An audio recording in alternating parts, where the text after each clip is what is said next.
So there's not one story or example that can sum up how transformative the HPRS program was.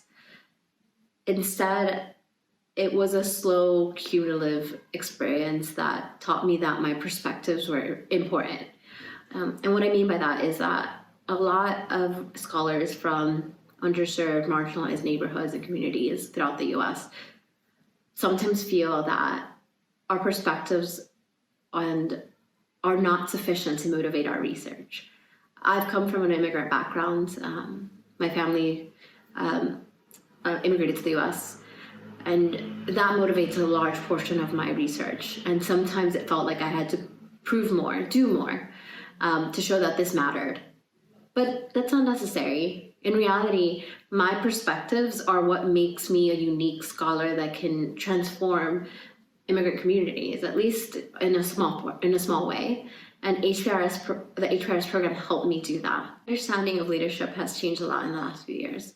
But that's more because I was a bit of a novice when it comes to understanding what leadership was.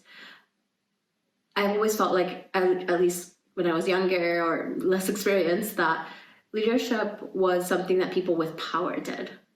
Someone in a conference room somewhere leading some group to do something. But instead, leadership is something that is done on a small basis.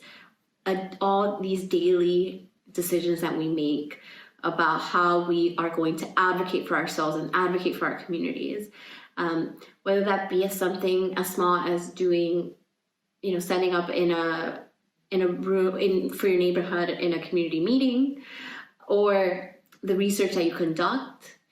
In my experience and the way that I work, it's by doing research that matters, that is policy relevant, and trying to disseminate it as widely as possible, because that is the small amount of power that I hold, and that is the best way for me to be a leader in the culture of health. My vision for a culture of health is that we take inventory of policies that impact our daily lives and reformulate them so that they actually protect the well-being and enhance equity within our communities. And this can range from big P policies. So what do we do when immigrants live in the US and they are excluded from Medicare and Medicaid, to the small P policies of, we're not going to open a neighborhood pharmacy in these communities of color, and take a scope of that, review that, and whenever we are advocating for policy changes, to keep that in mind.